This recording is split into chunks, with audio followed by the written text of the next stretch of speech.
Yo tomé con la Melanie Nicolés. Ah, no la Bueno.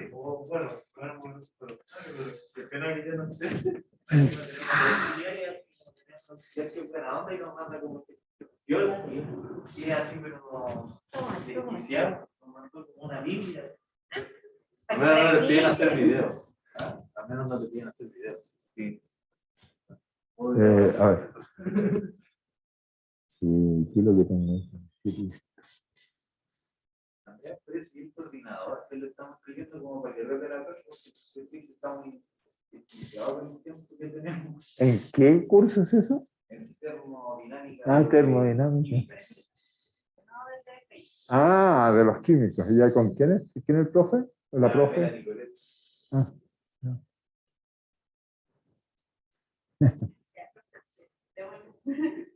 Démosle. Ya. Lo que quiero hacer en esta clase es, a ver, probablemente vamos a tratar de redondear las ideas de lo que queda el curso en esta clase y el jueves veremos qué hacemos. ¿Ya? A lo mejor nos juntamos a conversar si tienen tiempo o a la convivencia. La luna ahí no. Pero siempre por un buen carrete se bota una vacuna, por supuesto.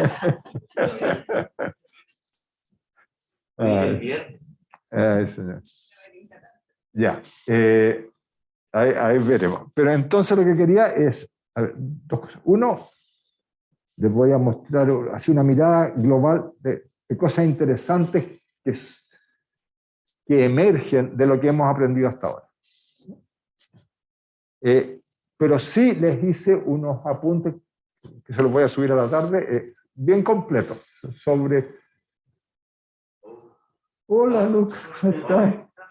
Pasa. ¿Qué cuentas? ¿Que te perdiste? Sí.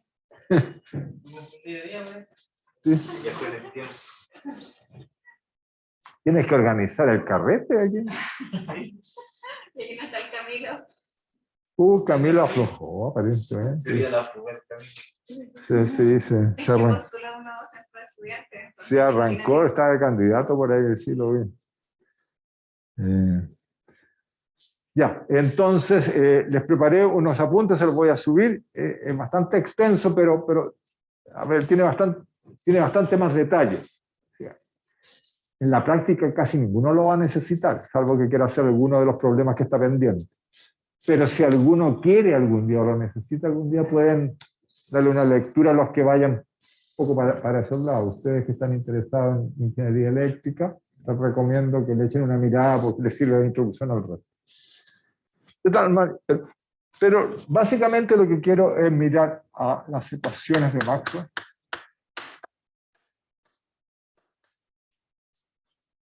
¿Ya? ¿Y qué aprende de uno de ellas? ¿Ya? Las ecuaciones de Maxwell, ¿cierto? Son este conjunto de cosas.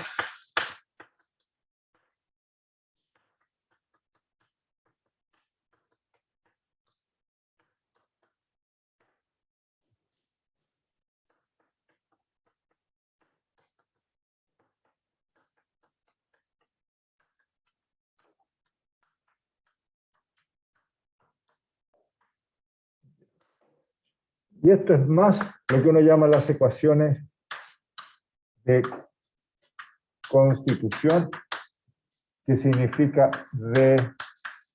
establecer una relación de D con el campo eléctrico y de D con H.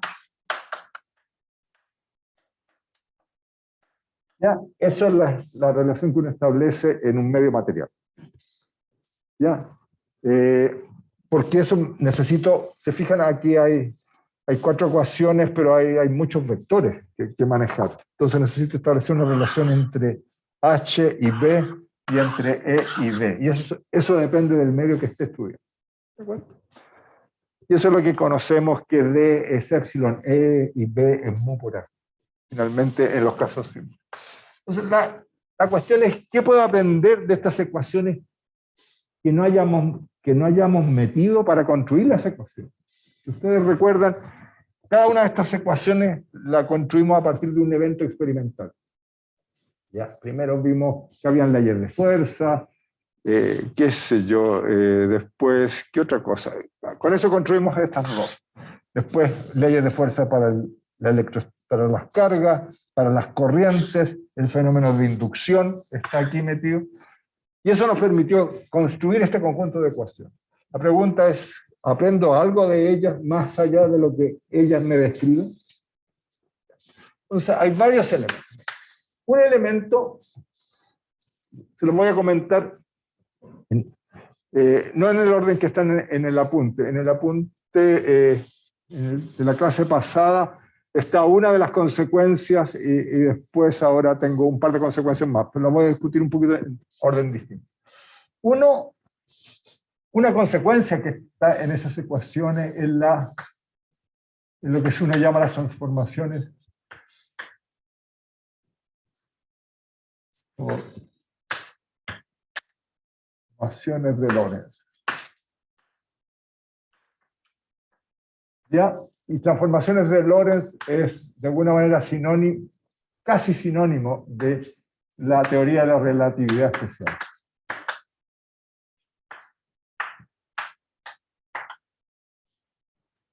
¿Ya? Y eso es interesante. Mire, la pregunta que uno se hace, tengo estas ecuaciones.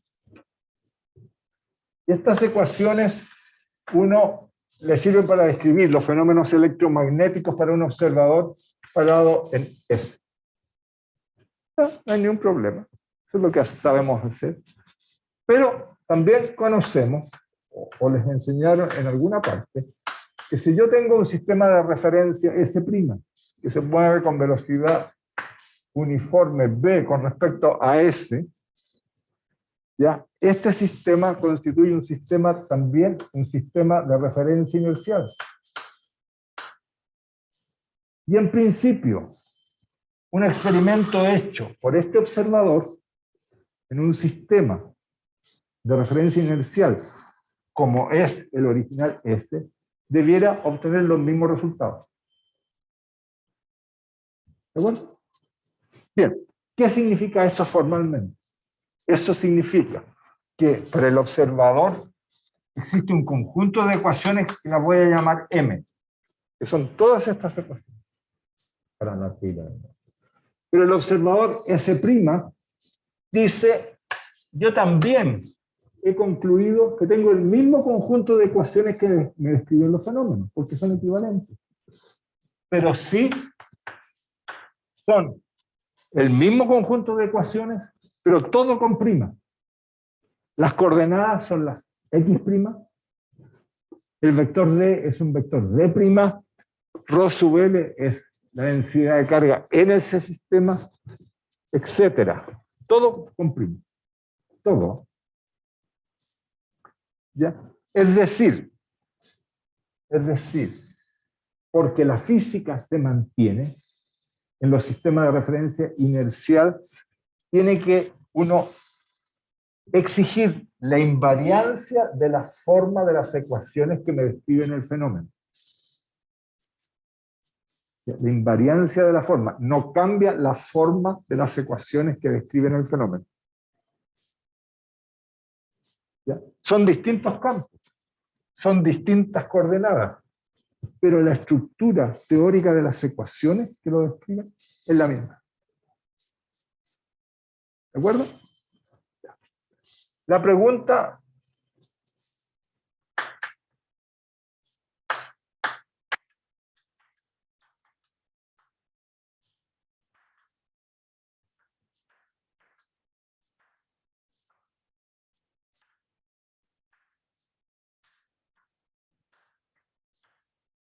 de Maxwell en S y S'. Exigir invariancia de las ecuaciones equivale a hacer la afirmación, la física que ocurre en un sistema S con respecto a un sistema S' es la misma. Porque si no andaríamos muy mal que la ley de Coulomb valiera en esta sala y no en otra parte, y no en la China. Estaríamos súper mal. Bien. Ahora, eso ustedes lo conocen de mecánica. ¿Ya? En mecánica,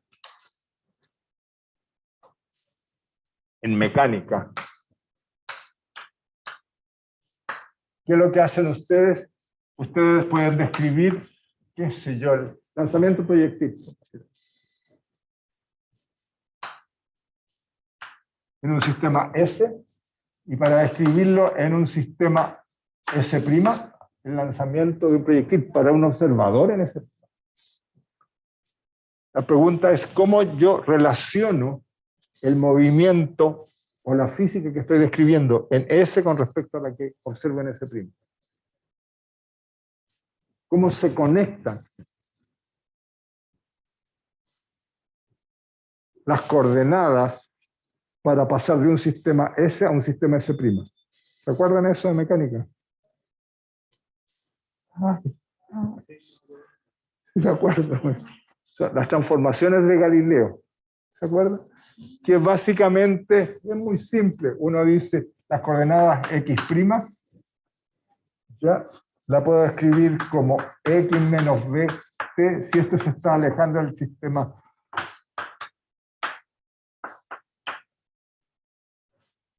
Si yo tengo algo en una posición X', en el sistema S lo obtengo mediante esta transformación, que es la transformación de Galileo. A ver, ¿cómo se...? No se acuerdan, nunca se lo enseñaron. No.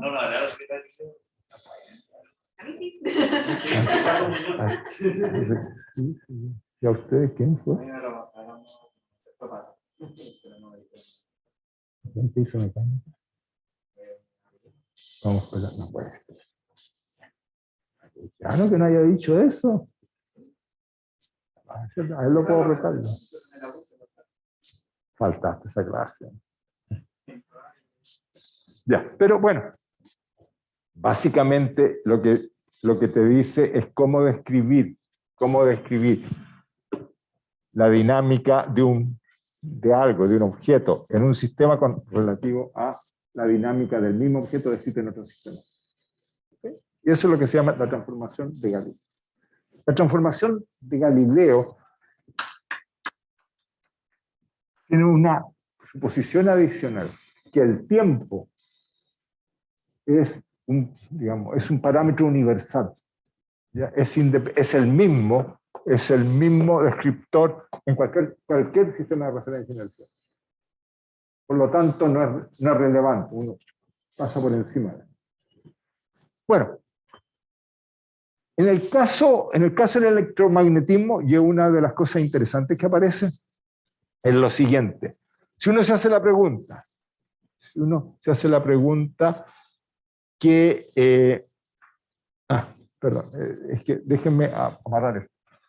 Esta transformación lo que permite escribir es que la masa por la aceleración en un sistema S' me produce los mismos resultados que la masa por la aceleración en un sistema S. Porque cuando uno usa esta transformación, observen que la primera derivada me desplaza las velocidades, pero la segunda derivada me hace las aceleraciones, con respecto al tiempo, me hace las aceleraciones iguales. Por lo tanto, la física está descrita por la misma ecuación de movimiento en ambos lados. Eso es lo que es claro, porque son sistemas de referencia inercial y esta transformación permite que eso sea verdad. En este caso, el problema no es tan simple, porque las ecuaciones que describen los fenómenos son ecuaciones mucho más complicadas que la ecuación de Newton. Muchísimo más complicadas. Entonces, la gente se hizo esa pregunta. Se hizo la pregunta, ¿es posible en realidad mantener la forma de las ecuaciones? ¿Ya? Cuando cambio de un sistema inercial a otro sistema inercial que se mueve con velocidad v, en relativo al primero. Y lo que sabía la gente eran las transformaciones de Galileo. Y usando las transformaciones de coordenadas de Galileo, no existe invariancia de forma. O sea, no puedo escribir yo las ecuaciones con esta estructura en los dos, con la misma estructura en los dos sistemas de coordenadas. No funciona. Y eso es muy raro. Ya, eso es lo que generó la duda, porque de la mecánica sabíamos que con esas transformaciones sí podíamos hacer consistente la descripción en un sistema con respecto a otro. Y lo que significa que hay algo raro, muy, muy raro, porque me dice que lo que yo conozco que es cierto no es consistente con un fenómeno que sí ocurre de la misma forma en todo sistema de referencia inercial, porque experimentalmente lo puedo demostrar. Entonces la pregunta, Lorentz, hizo la pregunta un poquito al revés. Bueno, si no me funciona Lorentz, ¿cuáles son las transformaciones? Existen esas transformaciones que hagan que las ecuaciones tengan la misma forma en un sistema de referencia con respecto al otro. Y la respuesta fue sí. Eso se llaman las transformaciones de Lorentz. Las transformaciones de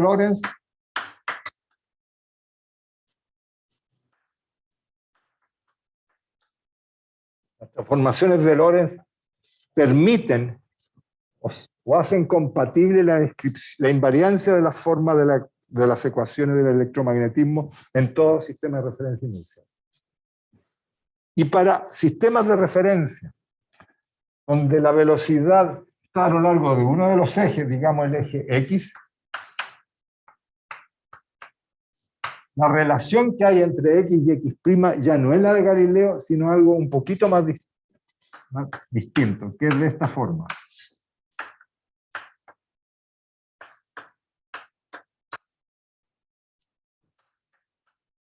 Aquí aparece algo extraño, que el tiempo no es igual en los dos sistemas de referencia.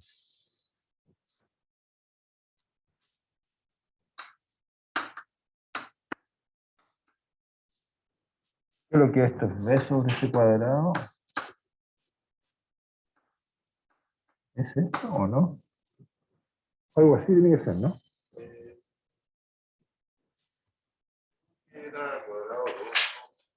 No, sí, dimensionalmente, sí, lo que no me acuerdo del signo.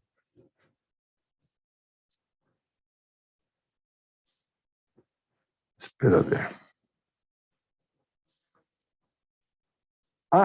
No, en la clase pasada no está. Perdón. Yo lo tengo aquí.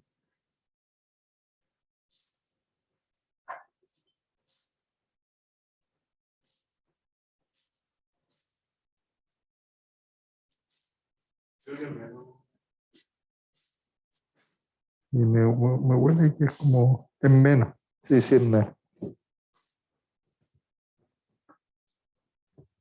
Y es B sobre C cuadrado por X, ¿sí? Está bien.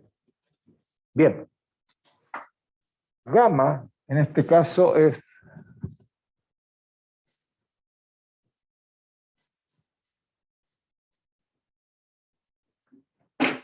gamma es 1 partido por raíz de 1 menos B sobre C al cuadrado, y C es la velocidad de la luz.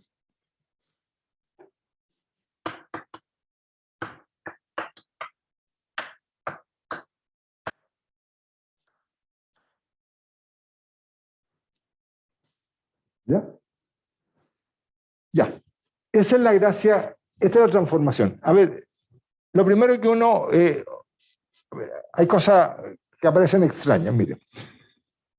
Estas transformaciones que hacen compatible o garantizan la invariancia de las ecuaciones de Maxwell entre sistemas de referencia inercial tienen esta singularidad. Uno, que no solo transforman las coordenadas, sino que el tiempo deja de tener este carácter absoluto. Que el tiempo poco como que traspasa cualquier sistema de referencia que uno use para identificar un fenómeno físico. No, lo que está diciendo aquí que el tiempo está asociado al sistema donde estoy describiendo el fenómeno. ¿Ya? Y sufre una transformación. Ustedes son... El año pasado hicieron introducción a la física moderna. Y ahí no hicimos relatividad especial, no por problema de tiempo. Lo hiciste otro semestre, otra vez. Pero en el semestre del año pasado no se hizo eso porque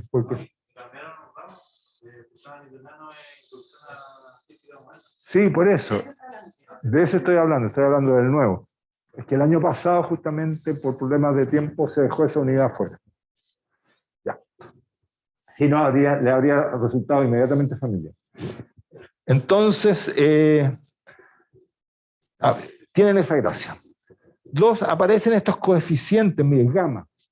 Y gamma tiene esta forma. Es 1 partido por raíz de 1 menos b sobre c al cuadrado.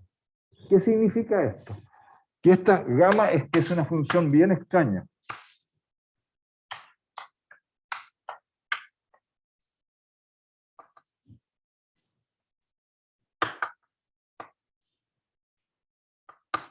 Y cuando b igual c, esto se va a infinito.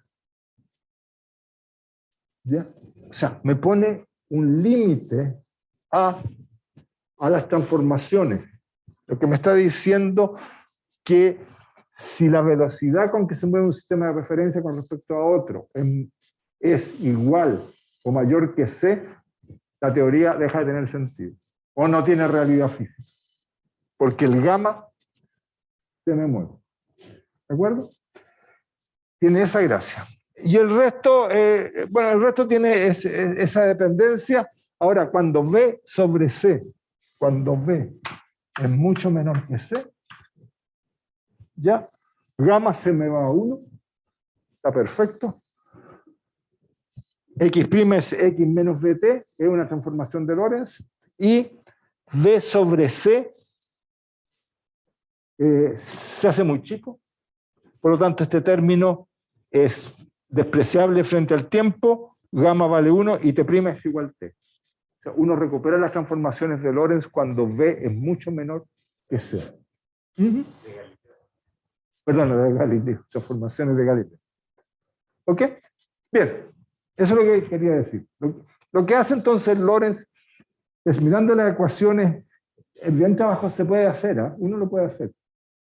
Se da como tarea a los alumnos que estudian física en cursos superiores, se les da algunas veces esta tarea. Encuentren las transformaciones tal que las ecuaciones sean invariantes. Ya. Y lo bonito es que resulta. Bueno, estas ecuaciones son la base de lo que se llama la relatividad especial. Es lo que hace Einstein años después.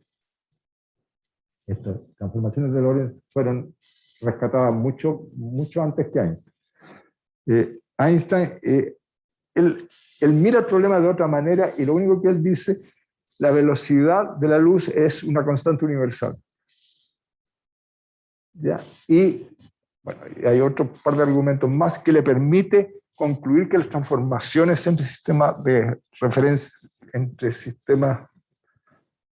referencia inercial son exactamente las transformaciones que ya había descubierto Lorentz.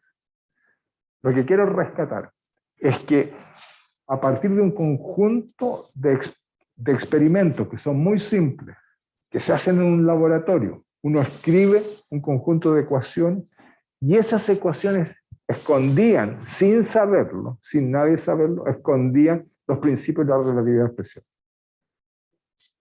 Y eso es como una gracia, o sea, la naturaleza fue contando de a poco y sin embargo contaba y nadie se daba cuenta. Se fue desarmando la madre. Eso yo lo encuentro como un logro muy, muy bonito, porque está metido todo el tiempo en lo que uno conversa, en lo que uno habla. Lo otro es una consecuencia, que yo llamaría consecuencia, cosas que uno aprende de la existencia de una teoría electromagnética. Otra consecuencia es conservación de la energía.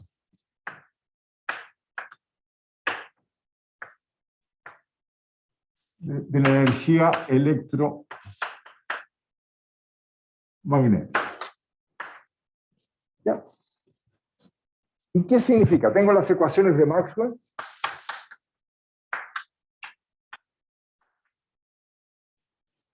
¿Ya? El conjunto de ecuaciones que ya conocemos. Y que me están describiendo los campos E y B. Ahora, cuando uno piensa en energía, pienso en energía y tengo estos elementos. O tengo también, por supuesto, D y H. La pregunta, ¿cómo puedo hacer conexión entre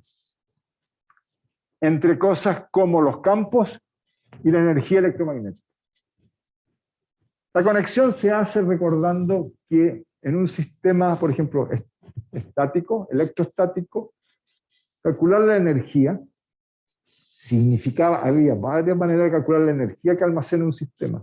Y una de ellas era calcularla a partir de los campos eléctricos y el vector de desplazamiento, como una integral de un medio E punto D. ¿De acuerdo? Y el equivalente en el caso magnético, que era una integral de un medio B punto H, en todo el volumen. O sea, que el producto de los campos tiene que ver con energía. Esa es como la guía. Hay varias maneras de justificarlo. Entonces uno introduce un elemento nuevo que se llama el vector de Poynting.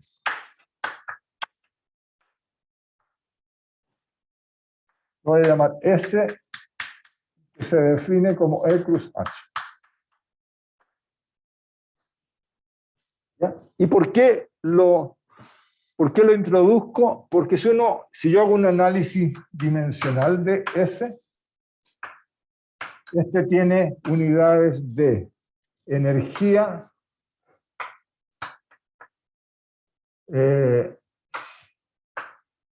por unidad de tiempo, de potencia, por metro cuadrado.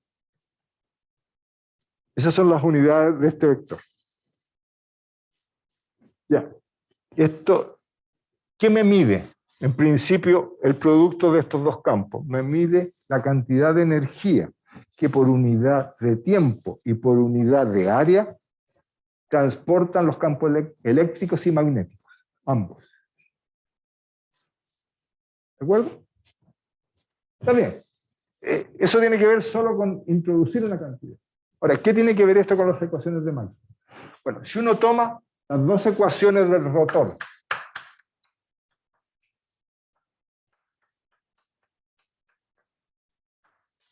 ¿ya? Y las multiplica por la izquierda, por las proyectas, esta sobre el campo H, esta sobre el campo E, uno puede escribir una ecuación, está en el apunte por eso.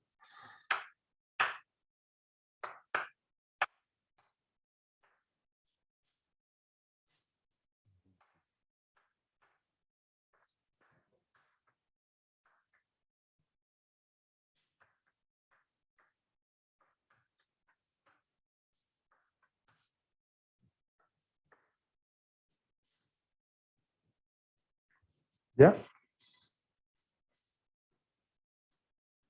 Déjenme chequear algo.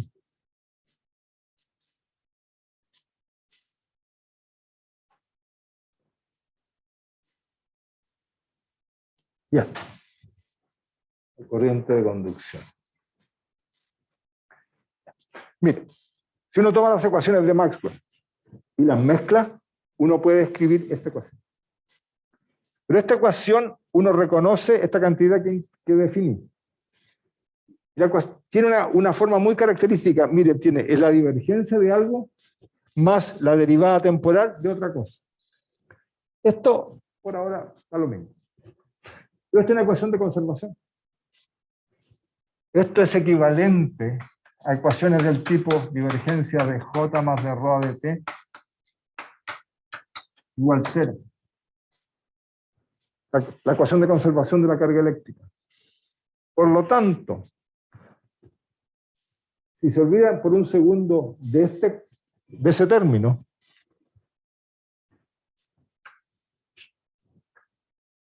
y llaman a esa WEM, que es la densidad de energía electromagnética,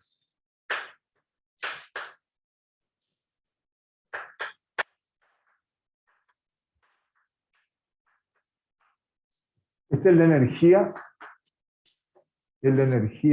son joules por unidad de volumen. Eso es lo que se integra para sacar la energía total. Lo que me está diciendo esta ecuación es que la divergencia de este vector, que me mide la cantidad de energía por unidad de tiempo y unidad de área que acarrean los campos electromagnéticos, más la variación de la energía electromagnética, de la densidad de energía electromagnética en el tiempo, es igual a 0, más un término adicional. Y este término, ¿alguien se acuerda de qué se trata ese término?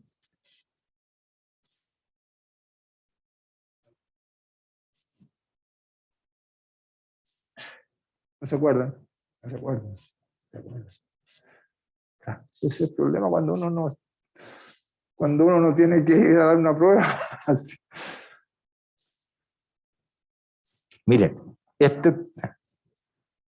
este término aparecía cuando querían calcular las pérdidas Joule en un medio conductor, ya, en función de las corrientes que circulaban por el medio y los campos eléctricos que existían en el medio. En lugar de usar la expresión R² o V por I, en función de los campos se escribía de esta forma. O sea, este es un término de disipación, son los efectos Joule que podría existir en el medio si es que circula corriente. Por lo tanto, esta ecuación es una ecuación de conservación de energía, que se hace explícito si ustedes integran esa ecuación en un volumen en el espacio. ¿Cómo se interpretan estas cosas? Tengo en el espacio E y B. Tomen un volumen encerrado por una superficie S que encierra al volumen. Y calculen eso a través del volumen. Les queda que la integral sobre la superficie de S punto ds más la derivada temporal de la energía electromagnética total encerrada en el volumen, más las pérdidas Joule que puedan ocurrir dentro del volumen, es 0. ¿Qué dice? Dice que si yo tengo un flujo de energía electromagnética saliendo de él, significa que hay una variación de la energía electromagnética que acumula el campo, tanto eléctrica como magnética, más hay que compensar las eventuales pérdidas Joule que habrían dentro de este volumen. Si no hay pérdidas en el problema, lo que me está diciendo, lo que sale tiene que venir de alguna parte y viene de la variación de la energía electromagnética que hay dentro de este volumen asociada a los campos eléctricos y magnéticos. ¿Ok? En el fondo lo que está diciendo.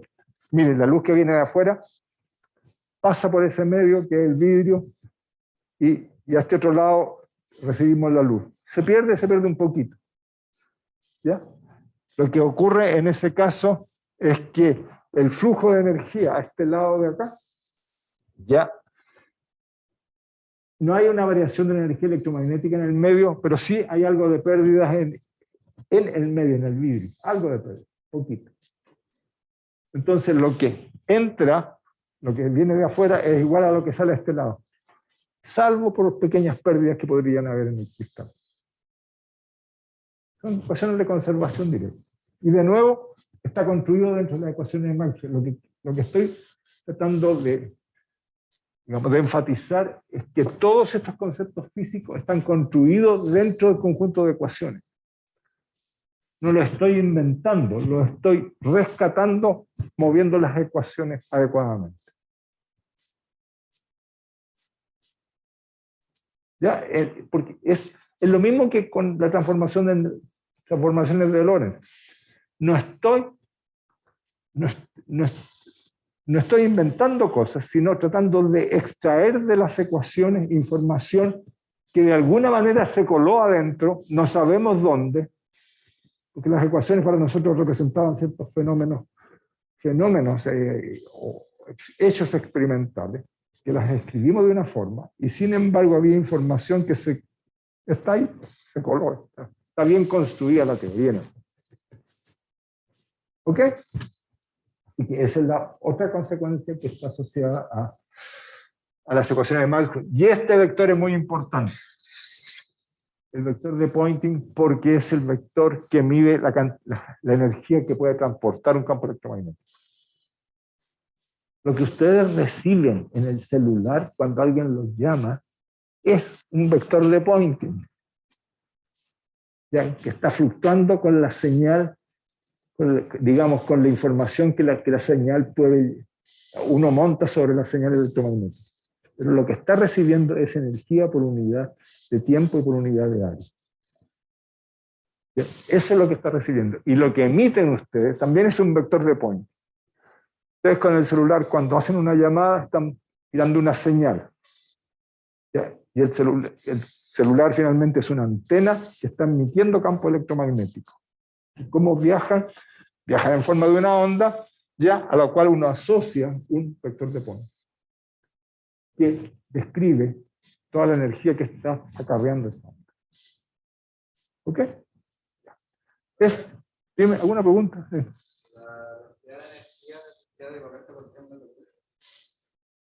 La densidad de energía es J es energía Joule, le puse. Es por ponerle energía Joule. Joule o sea, energía por unidad de volumen. Observen que esta energía que hay acá, es la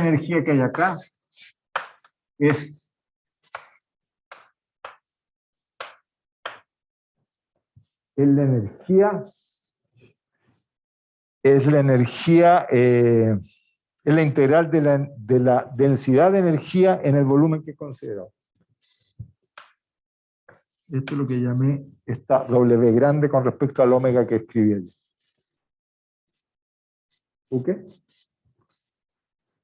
Bien, se fijan dimensionalmente lo que aquí, esto es energía, esto es una densidad de energía. Ya por unidad de tiempo es una potencia. Y acá tengo energía por unidad de tiempo, por unidad de área, pero multiplico por un área, también tengo una potencia. Así que, y acá esto es potencia. Bien. ¿Qué escribí aquí? No, está mal. Es J.E integrado. Me entusiasmé demasiado. Es J de conducción punto E integrado en el elemento volumen. Es esta integral. Eso es lo que tenía que poner. Bien. El tercer elemento que quiero mostrarles que sale de las ecuaciones de Maxwell es el que tiene más impacto, por supuesto, directo.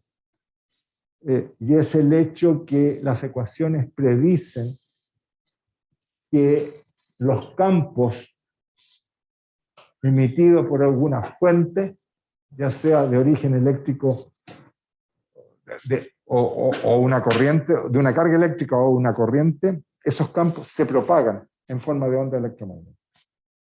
Esto es como... Eso sí que no había manera de adivinarlo cuando armamos la teoría. ¿Ya? Así que la tercera consecuencia, y ahí me voy a parar un poquito más, es en las ondas electromagnéticas.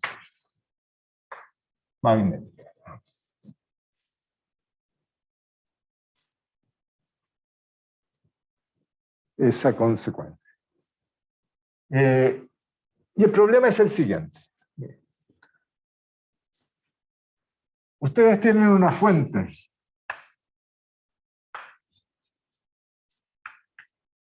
de campo eléctrico y campo magnético. lo que quiere decir tengo cargas eléctricas o tengo corrientes por acá. En general varían en el tiempo. Entonces me producen en todo el espacio campos eléctricos y magnéticos. Y estos campos copan en el espacio. Y finalmente por acá tiene que haber algo así como un receptor donde yo detecto estos campos eléctricos y magnéticos. ¿Ya? Esto finalmente es una antena y esta es otra antena. Qué sé yo, puede ser un plato de estos emisores, o puede ser un satélite que esté emitiendo ahí arriba y el otro es el plato que hay en el balcón del departamento donde capta la señal de televisión que le está vendiendo esa compañía. Hay distintos esquemas, pero conceptualmente es siempre lo mismo. Entonces, lo que interesa es el fenómeno de propagación. ¿Qué pasa con los campos eléctricos y magnéticos en esta zona donde generalmente no hay fuente? ¿Ya? El campo fue generado por ahí. Puede ser recibido en otra parte. Pero lo que interesa es conocer el comportamiento de los campos en una zona donde en general no hay fuentes. ¿Ya? Pero puede el medio tener características dieléctricas, puede tener características, alguna característica magnética, podría tener. Por ejemplo, podría querer conocer el comportamiento en un cristal. ¿Cómo se propaga en un cristal la onda electromagnética? Que es un medio básicamente dieléctrico, tiene un épsilon.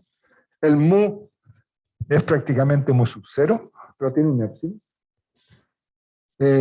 Por lo tanto, va a sufrir una modificación un poquito del campo eléctrico. Y también puede tener eventualmente pérdidas, o sea, tiene alguna conductividad.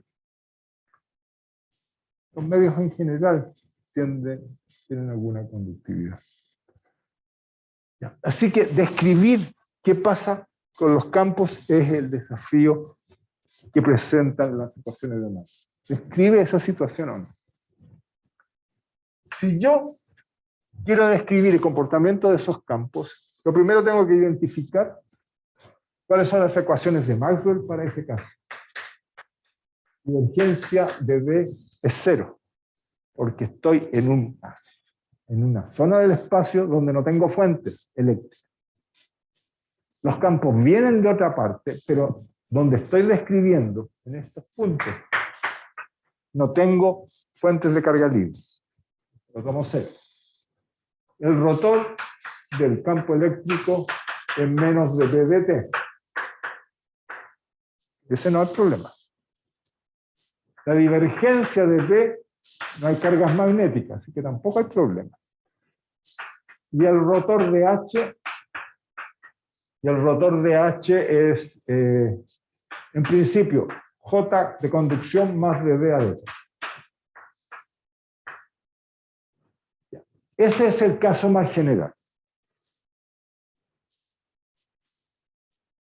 Para describir la propagación en un medio que tenga conductividad epsilon, mu, o sea, tiene características dieléctricas, características magnéticas y eventualmente alguna capacidad conductiva. Para simplificar, voy a suponer en una primera etapa, después se arregla.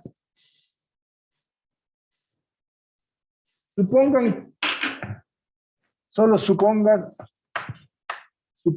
que no hay efectos conductivos, que la conductividad es 0 del medio. No disipo energía. ¿Ya? Y entonces esto se mezcla Las ecuaciones se simplifican un poco y este término desaparece.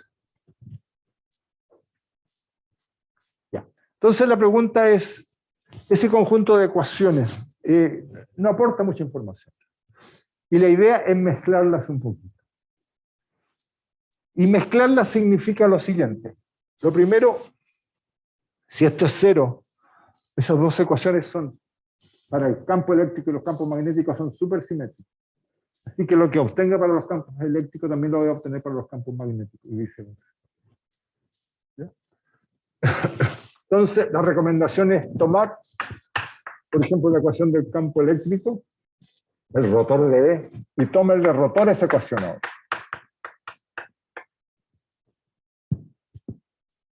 ¿Ya? Para sacar las ecuaciones de conservación, yo tomé esta ecuación y esta ecuación y la multipliqué, la proyecté sobre H y sobre E. Le hice punto H punto E.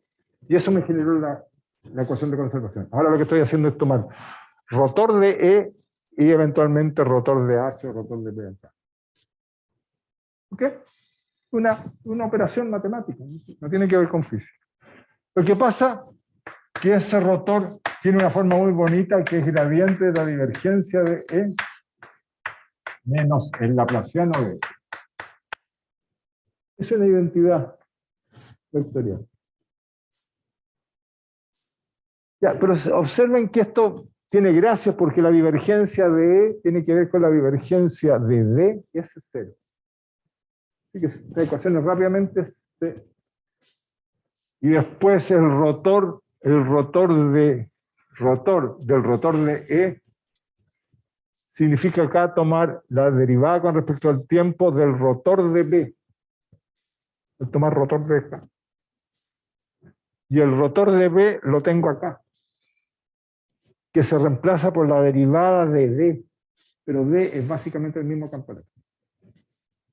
Entonces, si ustedes hacen el ejercicio, lo que obtienen es lo siguiente.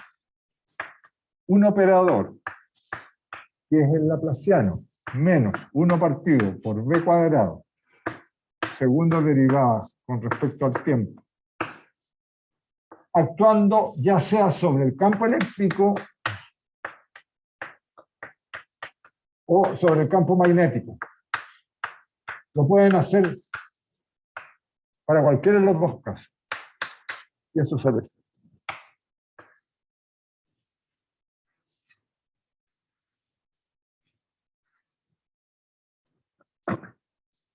Ya, lo que estoy diciendo es que, dadas mis ecuaciones de Maxwell, si yo las combino adecuadamente, obtengo que tanto el campo eléctrico o el campo magnético, en aquella zona donde no hay fuentes, satisfacen esta ecuación diferencial. Y esa ecuación diferencial, donde V es C partido por N, donde C es la velocidad de la luz, siempre C es la velocidad de la luz, y N es raíz de epsilon mu, y se llama el índice de refracción del medio.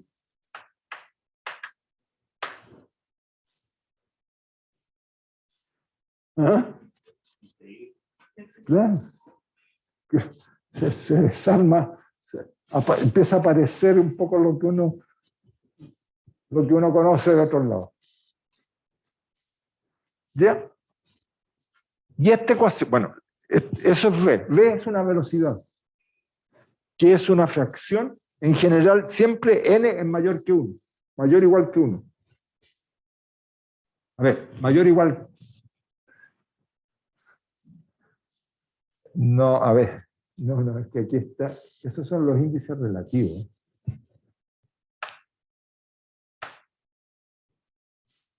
Claro, eso es lo que sale. Porque C es 1 partido por epsilon 0. Ya. Son los relativos, por lo tanto, N siempre es mayor o igual que 1. Los relativos. O sea, es epsilon dividido por epsilon sub 0. Ya, ya, y se puede escribir así: V es siempre menor que la velocidad de la luz. porque n es mayor que 1.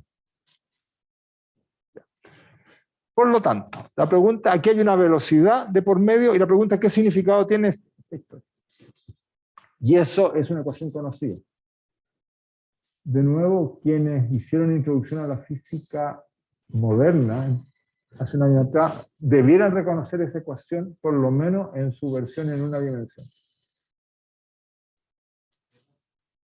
Esta. En la versión, en lugar del laplaciano, es tomar de 2 a dx 2. ¿Y qué es lo que es? No, ahí no había buen parecido. No me acuerdo de moderna. Oh, qué bien. Bueno. ¿No le van a dar nunca un cartón a ustedes? No diga eso, que puede resultar. Yo me voy a encargar de estar en su exámenes de grado, para hacerle preguntas generales. No, preguntas generales, así cultura general. ¿Cómo no le? Ustedes no tienen memoria, así. Es que es típico, todo estudiante, mira, depende del tema al cual uno se dedica, uno desarrolla capacidades, el artista tiene ciertas capacidades, el músico otras. Y la gente que se acerca a estos lugares de estudiar mucho las tecnologías o la ciencia, en general, cosas con números o ecuaciones las enganchas, quedan pegadas, y una habilidad nomás. Puede que no tengan otra, pero en general las ecuaciones se reconocen, ¿sí? O la he visto por acá. Pero parece que ustedes no lo ven. Bueno, esto es lo que se llama una ecuación de ondas clásica. Una ecuación de ondas clásicas. ¿Ya?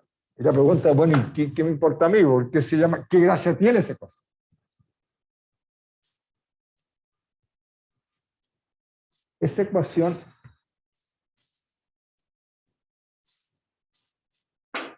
Esa ecuación tiene la gracia que si la escribo, a ver, voy a escribir, esto es una ecuación en 3 dimensiones, aquí son vectores. Eso se desarma en 3 ecuaciones, si tomo por ejemplo coordenadas cartesianas, se desarma en 3 ecuaciones escalares. Ahora, 3 ecuaciones escalares, pero cada una de las componentes depende de x, de y, de z. No es tan fácil. Pero puedo pensar por algún momento que estoy estudiando un problema en una pura dimensión. ¿Ya? Para no complicarlo. ¿Ya? Y eso significa que esa ecuación se ve de la siguiente forma. En una dimensión.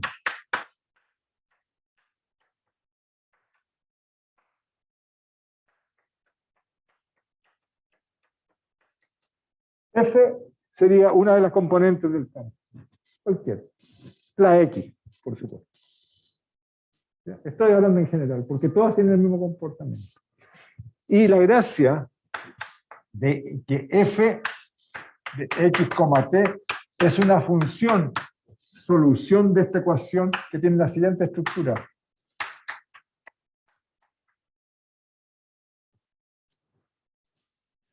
Si X y T se combinan de esta forma, esa es solución de esta ecuación. ¿Sí que no? ¿Ya? Y esta ecuación es una ecuación muy especial. Si yo dibujo F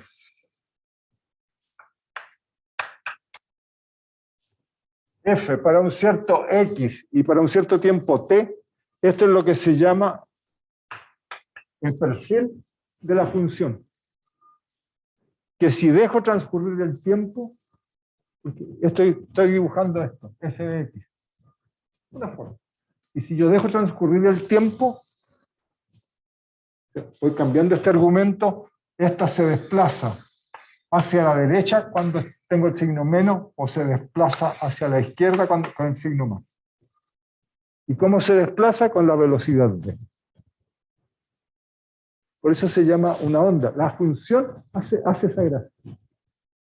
Empieza a correr, o sea, uno dibuja el perfil, deja correr el tiempo y se desplaza hacia un lado o hacia otro, manteniendo el perfil. Eso es una onda. Bien, esa es la gran gracia de estas ecuaciones. Lo que predice el conjunto de ecuaciones de Maxwell es que cuando tengo estos campos en una zona del espacio donde no hay fuentes, los campos se van a propagar en forma de onda. Y no cualquier onda, sino, por lo menos, si el sistema no es disipativo, es una ecuación, lo que se llama una ecuación de ondas clásica. ¿Ya? Es como el equivalente al oscilador armónico. ¿Ya? Es una ecuación de onda perfecta, no hay aproximaciones en este juego. Y esa es, mire, la pequeña observación es la siguiente. De lo que ustedes han estudiado, un poco de mecánica, ahora un poco de electromagnetismo, en el fenómeno mecánico, uno describe el fenómeno mecánico básicamente a través de la ecuación de Newton. Y con la ecuación de Newton uno predice ciertos movimientos, en particular cómo se propaga una perturbación en un medio material. El caso clásico que ustedes han escuchado en una cuerda, ¿ya? Lo han visto. Se perturba, bajo ciertas condiciones se propaga en forma ondulatoria. El sonido en un medio gaseoso es otro ejemplo. Uno perturba, ¿cierto? Digamos, un volumen que está en equilibrio y genera una perturbación en la medida que haya un gas en el medio.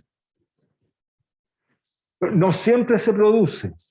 Es siempre, si yo gritara o pegara un bombazo, lo que se propaga no tiene nada que ver con una onda, es una perturbación violenta que se dispara. No tiene este comportamiento bonito que uno se imagina la onda. Los comportamientos mecánicos de los sistemas físicos son siempre aproximados y bajo ciertas condiciones uno observa el fenómeno ondulatorio. Otro ejemplo típico, una piscina así en reposo, un lago, uno tira una piedra pequeñita, perturba y uno ve las ondas cómo se propagan. Muy bonito. Toma una roca y la tira y no ve nada, veo una media perturbación, salta el agua para todos lados, y es el mismo sistema, pero las condiciones para producir la propagación en forma de onda no se dan. Bueno, sin embargo, en el fenómeno electromagnético siempre se va a propagar, salvo que haya disipación, que hay deformación, pero siempre se va a propagar como una onda y en forma perfecta como una onda. Siempre, no importa cómo me tiren la onda, siempre va a resultar una onda clásica, perfecta. No hay deformación, me cambian la frecuencia, me cambia la intensidad, igual es una onda. Y es la misma onda clásica. Entonces, observen, estamos viendo dos fenómenos que son distintos. El fenómeno mecánico, cuyo comportamiento es siempre aproximado. Y por otro lado tienen el fenómeno electromagnético, cuyo comportamiento es exacto.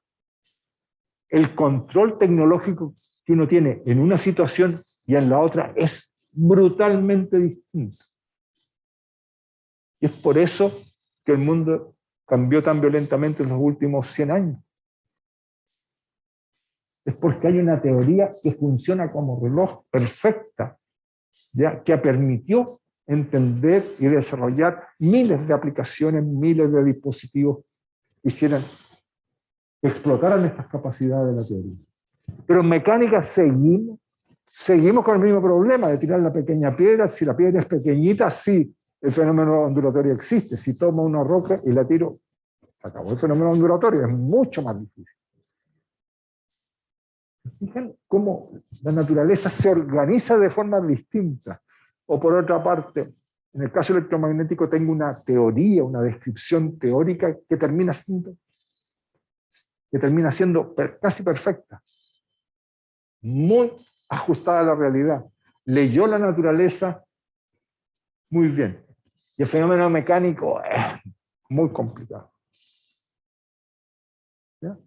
¿Se fijan? Ustedes hablan bien por celular, pero los edificios todavía se caen con los temblores. Esa es la tremenda distancia que hay entre esas dos cosas. Los puentes, el de Valdivia, si alguien es de Valdivia, los puentes no los sostienen todavía. Y no es, bueno, ahí hay una mezcla de cosas. Pero entre otros de los elementos, el problema es difícil.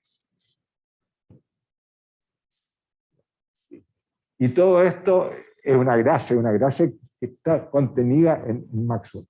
Por eso, digamos, el esfuerzo de saber algo, tener una imagen de qué significa el fenómeno electromagnético, tiene que ver con qué es lo que somos nosotros culturalmente, cómo el mundo evoluciona. No es casualidad, si apaguen el electromagnetismo andaríamos en la época de las cavernas, punto. Es muy dramático la diferencia que hace una cosa y la otra. ¿Okay? Bien, estas son las ondas. Hay muchos tipos de ondas que uno puede estudiar. Hay unas que son clásicas porque son relativamente fáciles de manejar. De todas las posibles soluciones, uno estudia lo que se llama las ondas planas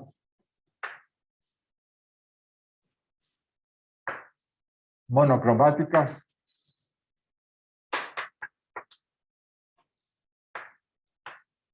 ¿Ya? Y eso es suponer que tanto los campos E o B tienen la forma de una amplitud por E elevado a I K punto R menos omega.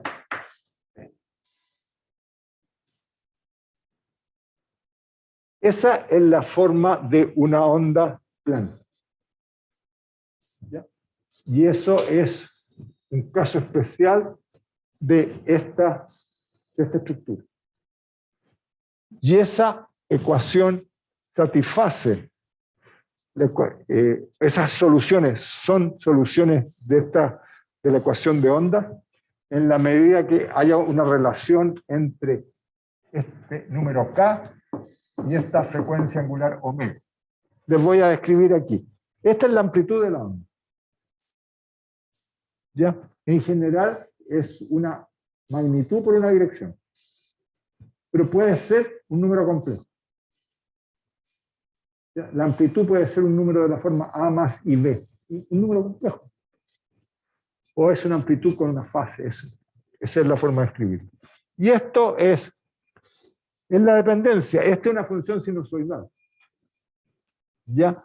Que tiene la forma K, es lo que se llama el número de onda, el vector número de onda.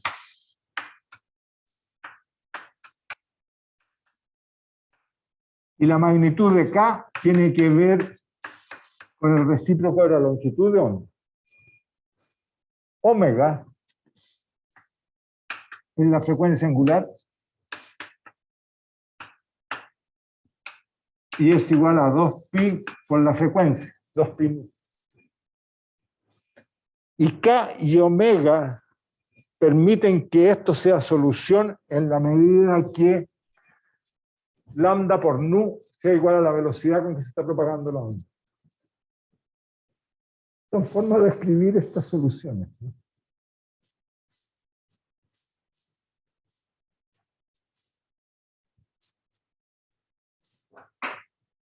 Ya, o sea, eso es verdad, o sea, lo que escribí son soluciones si K cuadrado es igual a omega cuadrado partido por B cuadrado. Si yo meto estas ecuaciones en la ecuación de onda, esto al cuadrado tiene que ser igual a omega cuadrado partido por la velocidad al cuadrado para que esto sea solución. O equivalentemente K es igual a omega partido por B. Esto es lo que se llama una relación de dispersión.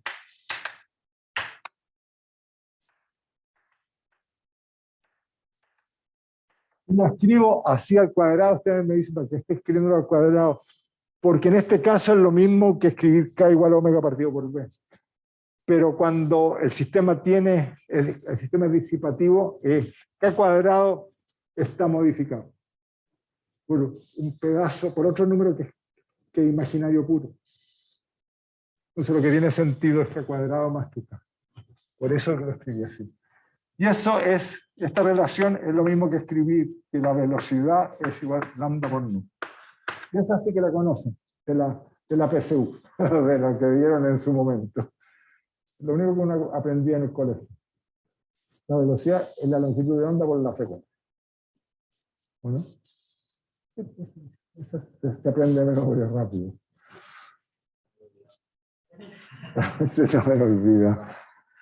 Pero todo este conocimiento antiguo fluye y corresponde a un tipo de soluciones que uno puede analizar. Bueno, con las ondas planas, ¿qué gracias tiene esa onda plana? ¿O por qué se llama así? Se llama así por lo siguiente, porque los campos eléctricos y magnéticos están contenidos en un plano.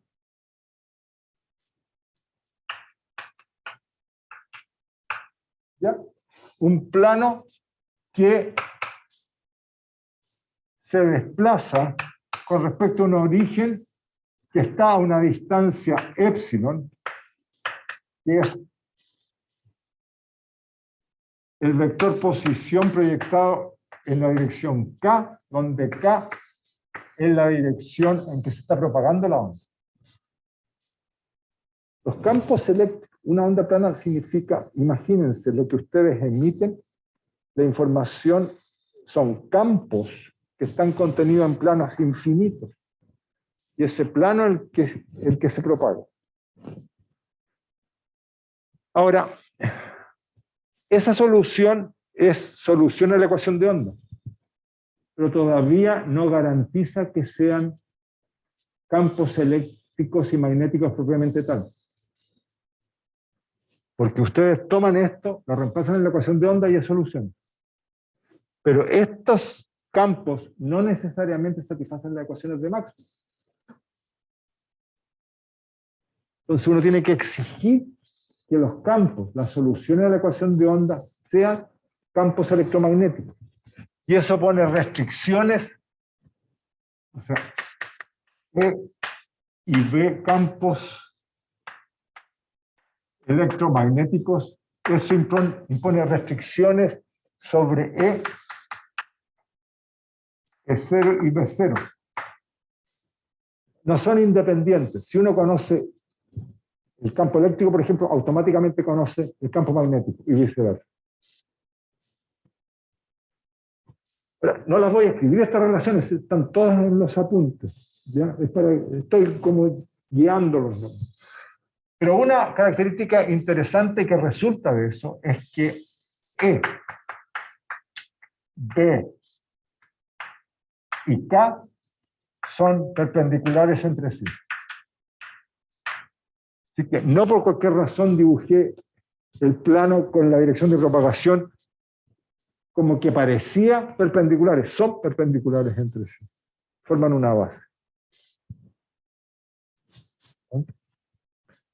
Bien, eso. ¿Qué otra cosa les puedo contar? ¿Qué otra cosa les puedo contar sobre...?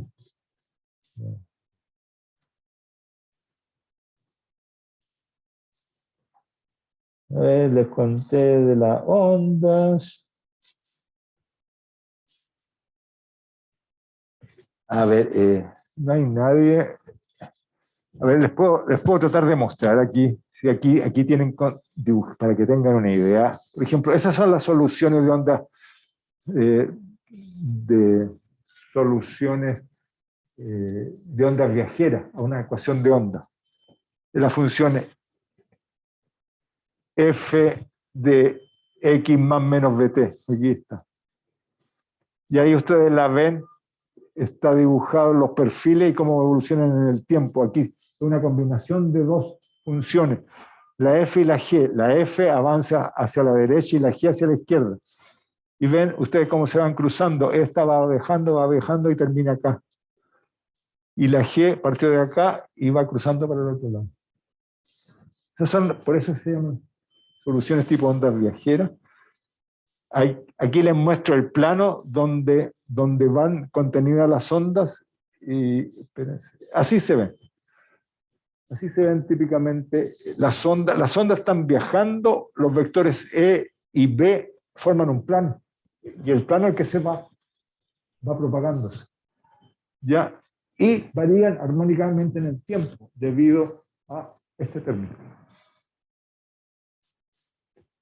E elevado a una fase significa una combinación de un coseno de la fase más I veces seno de la fase. Físicamente, ustedes podrían haber alegado, yo tomé soluciones para los campos que son soluciones genéricamente complejas, porque son soluciones de la ecuación de onda. Ahora, físicamente, números complejos no existen. Un instrumento no mide un número complejo. Así que cuando uno habla del campo físico, uno da lo mismo o tomar la parte real o la parte imaginaria de estas soluciones. ¿Ya? El campo físico corresponde a, por ejemplo, a estas soluciones por un coseno de esta fase. Sería la parte real. Si tomara la parte real. Si toma la parte imaginaria, sería seno de esa parte. Pero entre coseno y seno solamente hay un desfase de pi medio, así que da lo mismo. ¿Ok? Y ahí está dibujado. ¿Se fijan? Ahí lo que está dibujado es básicamente una función armónica, un coseno, un seno. Pero así se ve. Por eso. Ya. Aprovecho inmediatamente para, por ejemplo, cuando hay un medio disipativo, lo que hay que incluir es la corriente, que la había dejado fuera.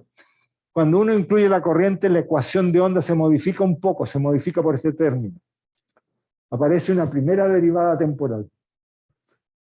¿Ya? Pero una solución tipo ondas planas monocromáticas sigue siendo posible, pero la relación de dispersión, aquí es lo que les hablaba, está modificada por ese término, que es imaginario puro, y es raíz de menos 1.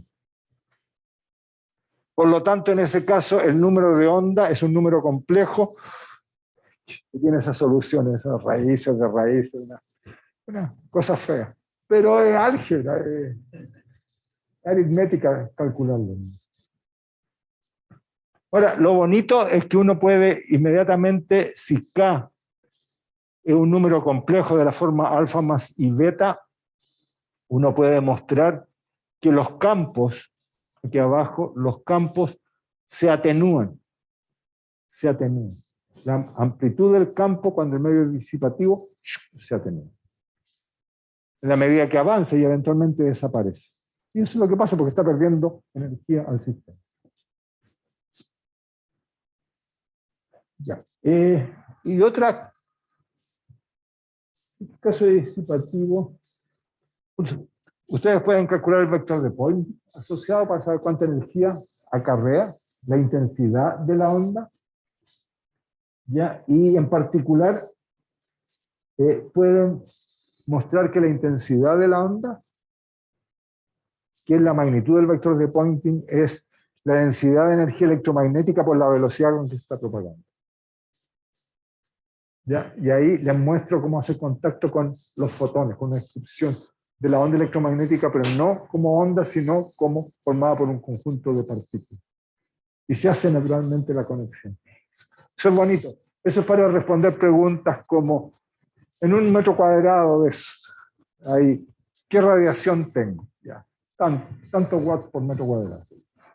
La pregunta es, ¿cuántos fotones están cayendo? ¿3 fotones? ¿5 fotones? ¿1 millón de fotones? ¿10 elevado a n fotones? Todo eso se puede calcular.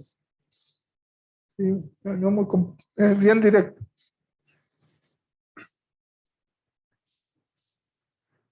Tengo un ejemplo que es bien bonito, pero véanlo, léanlo con detalle. Pero esto es un cometa, es como Doña Luna Vitoria aquí, que aparece una vez al mes a clase. Le había dicho a ella que parecía cometa, así que nos visitaba así periódicamente, pero de vez en cuando. Bueno, y lo que pasa en los cometas son objetos bien especiales, porque el cometa son básicamente estructuras de hielo, ¿ya? Y generan una serie de partículas de hielo. Pero generan otras cosas, generan un gas ionizado y estas partículas de hielo. O sea, generan partículas cargadas, ¿ya?, en su entorno, y además partículas neutras, pero que tienen una masa. Por lo tanto, cuando se está moviendo en torno, por ejemplo, en órbita solar, como está ese, las partículas de masa van a quedar a la cola de la trayectoria que está siguiendo el cometa. ¿De acuerdo? Porque es la masa la que está siendo gobernada por una cierta dinámica. Pero sin embargo, a ese cometa le está pegando la radiación solar que está al centro, al foco de la órbita que está siguiendo. Y esa radiación, que son las ondas electromagnéticas que está emitiendo el Sol radialmente, le están pegando a todas las partículas cargadas que están en torno al cometa. Y las tienden a acelerar en la dirección de la onda electromagnética. Entonces lo que ustedes tienen es el foco, el Sol, tienen este caballero que va por allá dando vueltas, va aquí. La radiación solar es el campo electromagnético, que es radial. Por lo tanto, si aquí hay partículas cargadas, van a ser aceleradas o empujadas o presionadas en la dirección radial. Por lo tanto, genera una cola para allá.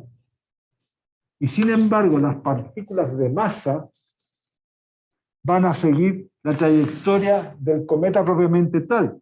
Por lo tanto, siguen la trayectoria de la tangente y generan una cola en ese sentido. O sea, esto debido a la dinámica, debido a la propiedad masiva del cometa. Lo otro, la otra cola, debido a partículas ionizadas que son empujadas por la onda electromagnética. La onda electromagnética, al tener energía, ejerce presión sobre ti. Si ustedes si fueran lo suficientemente sensibles y livianitos, una onda electromagnética lo movería. Pues nunca han visto estos veleros que la gente inventa o se imaginan en el espacio para viajar por el espacio. Y son verdad. Si hay un viento solar, el viento solar lo generan las ondas electromagnéticas o las partículas que se emiten desde producto básicamente de la fisión, de la fusión nuclear en la corona del Sol. Se genera todo este efecto y una presión. Entonces, una es radial y la otra sigue la trayectoria. Y esas dos colas, esta es una foto verdadera, se observan, se ven. Esta es la cola del gas y esta es la cola de la trayectoria. Bonito, ¿eh? que se detecta. Bueno, polarización. Ya no, ya vi. Polarización, un término, bueno, todo esto lo van a leer si quieren. Polarización, de nuevo, es como un concepto culturalmente importante porque ustedes van a ser profesionales exitosos, van a comprar anteojos polarizados para que no les afecte a su ojito en el futuro. ¿Ya? Y evitar que el sol muera. ¿Qué significa? Una onda polarizada se refiere a la dirección que lleva el campo eléctrico. ¿Ya? Cuando va avanzando la onda, hay campo eléctrico y campo magnético. El campo eléctrico define lo que se llama la dirección de polarización de la onda. Bueno, eso es todo. Cuando uno dice está polarizada, qué sé yo, hacia arriba, significa que el campo eléctrico tiene ese posicionamiento en el espacio en la medida que avanza. Lo que pasa es que en los medios materiales existen polarizadores, y los polarizadores, la gracia que tienen es que son capaces de absorber todo campo eléctrico, salvo el que coincida con el eje del polarizador. Entonces, si ustedes tienen luz con campo eléctrico en todas las direcciones y pasan por un polarizador, solo se filtra el campo eléctrico en la dirección del eje del polarizador. A un lado tienen campo apuntando en todas direcciones y después sale apuntando en una pura dirección. De hecho, si ponen dos polarizadores en ángulo cruzado, puede que no haya luz al otro lado. Por eso se ponen oscuros los anteojos. Porque uno trata de anular muchos componentes del campo eléctrico. El campo eléctrico, las que anulan. Y todas esas cosas. Y después hay otras aplicaciones, que es el problema de reflexión y refracción de una onda. ¿Qué pasa con una onda cuando choca con una superficie? Y eso, de ahí van a ver naturalmente cómo emerge lo que se llama la ley de Snell. ¿Y por qué existe la ley de Snell? ¿Ya? Y todas esas aplicaciones que conocen de chicos. Pero no solo esas, sino que hay otras aplicaciones más elaboradas. Bueno, justo que pasé como 2 libros de materia. No, mira, sí, lo que quería era una pequeña conversación sobre los temas posibles que uno analiza a consecuencia de las ondas electromagnéticas, de las ecuaciones de Maxwell. Las ondas de Maxwell abren un tremendo espectro de aplicaciones. Es espectacular. Es para la gente que se dedica a eso. Pero tiene mucho que ver con lo que vivimos. Por eso que resulta interesante. El que quiera, creo que en los apuntes se lo expliqué con detalle y hay una secuencia lógica de cómo se entienden estas cosas. Así que yo creo que hasta por aquí va a llegar el curso. Con esto hemos cubierto el programa y un poco más, además. Tuvimos más que el programa claro, imagínense, va a ser un curso súper completo, porque hablamos un poco de campo magnético en la materia, que no estaba en el programa final. Así que una clasecita quedó ahí. Les voy a agregar un par de detalles para que los tengan, aquel que los quiera. Eso, no sé, Lucas, ¿tú tienes novedades de las notas o no? Todavía no. Yo pensé que... ¿Cómo todavía, Lucas? Pero Lucas, si ellos tuvieron 4 horas y tú llevas 4 días y todavía no eres capaz de resolverlo. Pero vas a tener que ser blando entonces. No. Bien, no sé. A ver, déjenme. Sí,